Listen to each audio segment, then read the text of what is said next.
Now we go to the next part of leadership. You know, when we talk about leadership, we are talking about people leading a group of people to gain, to profit.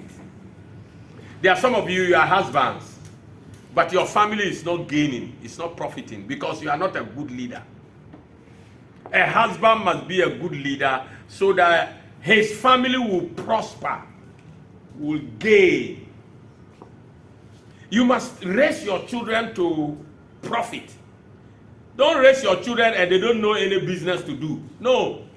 My mother raised me and I knew how to do business. I started my first business by selling water. I went to supermarkets, got empty Milo tins, brought them home, opened it nicely, took some hammer and hit the mouth so that it doesn't cut somebody's mouth. Then I'll fetch water in the bucket, put a pan and put water in the containers and go to the lorry park, and people bought it. Those days, there's nothing like bottled water. There was nothing like any water, pure water. So they have to buy Martin water. And my best customers were Burkina Faso passengers who come to pass Tamale and go to Accra, Kumasi. So I'm always selling water. When I finish one bucket, then I go and fetch another bucket and come.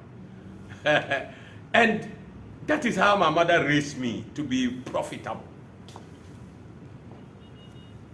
Raise your children to be profitable. That is trying to activate their leadership gifts in them. So when I got my children, I always ask them, when you are in boarding school, find out what your classmates want. And then come, I'll show you where to get it and supply them and make some money. Yes. So I always teach my children how to make money, how to make business, how to profit. That is who I am as a leader. When you are a leader, you raise children to be leaders. Even your wife you have married, or your husband you have married, you raise the man or the woman to be a leader too. You put ideas into people to profit. That is why I will make sure any one of you who is around me, whether you like it or not, you profit. Amen. Because you must succeed. We must get you to succeed. Because there are so many business ideas. That's why this year we have taken off on our fish farms. And then that is not the end. We will extend the farming to other places. Yes. So that we will be able to generate income. So that finally, I want to see all of you stop working wherever you are working and just work in the Dominion group. Amen. Because there's work for you to do. Amen. And you'll be well paid. Lift a clap of him to Jesus. Because when we start to do big projects and then big monies are coming, why should we go and employ outsiders? Huh? No.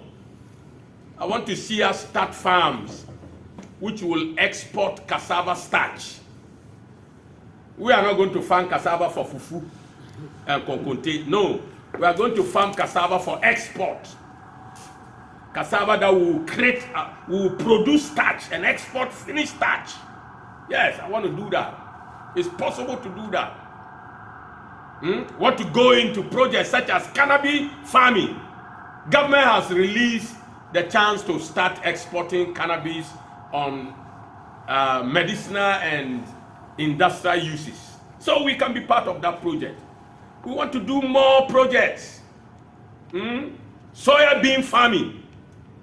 The last time I heard a project on TV, how foreigners have landed in the country and they have gone to the north, they are fighting to buy soya bean. The soya bean in the market, a maxi bag was 200 Ghana cedis. The next day it jumped to 230. The next day 250. No foreigners have come. And by the time the local people realized it was 400 Ghana cedis. Why? They are buying to export. Because soya bean has the soya milk, has the soya oil, has so many things. The industries need it. The drink industry need it. The food industry, the pharmaceutical industry needs soya. So these are exportable products that we have to go into it. If our governments will listen, I tell you, Our government can farm cassava alone. I tell you, Ghana will be rich. Because cassava is a big starch producer.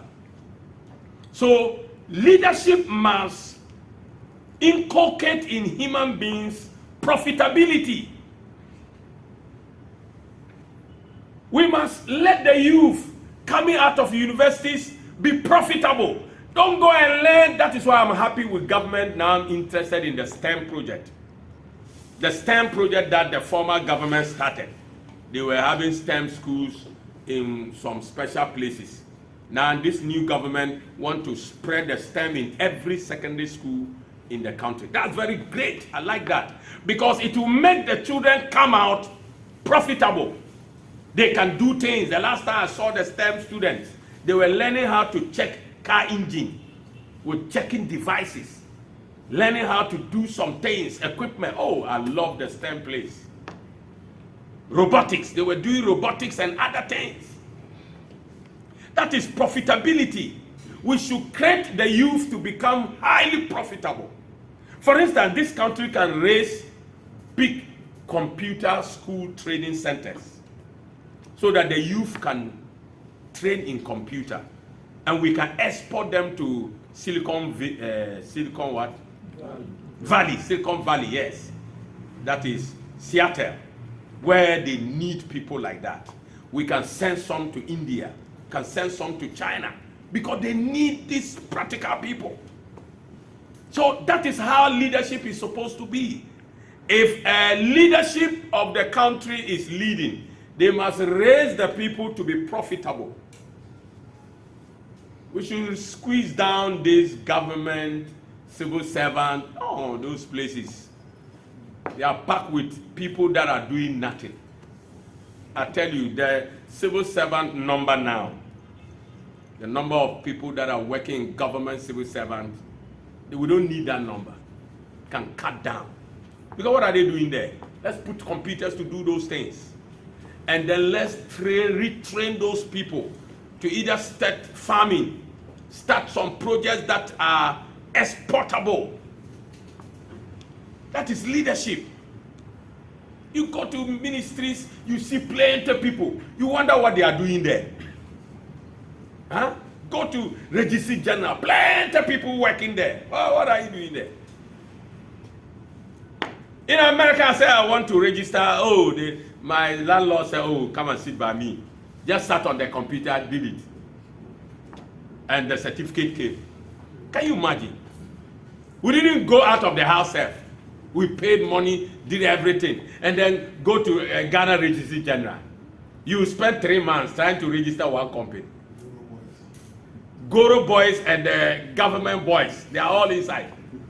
You go to this office, go to this office. Why?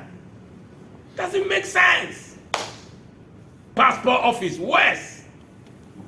In Europe, passport office, you sit here, they take picture. By the time you are ending the other side, your passport has come out. The same moment. We are here holding people in useless places. Let's change our leadership for once. It's time for Africans to re-examine the leadership that we have. Let's make our citizens profitable. Let's retrain every human being. It doesn't matter whether you have been to school. We can retrain every Ghanaian. Yes. We can retrain every Ghanaian. Look, we can even train illiterates to be drivers and we export them. You need drivers other countries. They are looking for drivers. We can train the illiterates. They will learn driving and be learning English as their language to go abroad and work. And it's good. So let's change our leadership style in Africa so that we can make our citizens profitable and valuable. And that is the kind of leadership that we are looking at as Dominion Gathering people. That if we get the finance, we will train people. I tell you, I cannot even wait to go and bring equipment from some other places to train people to be equipped so that we can have Ghanaians having value in their lives. Look at the youth. Over 600,000 graduates roaming about looking for jobs. It doesn't make sense. We have to retrain these people to do something profitable. Train them and give them capital to start. And whatever they start, we can export it. Yes. So if I talk about leadership today, this is what I'm trying to push into the minds of people.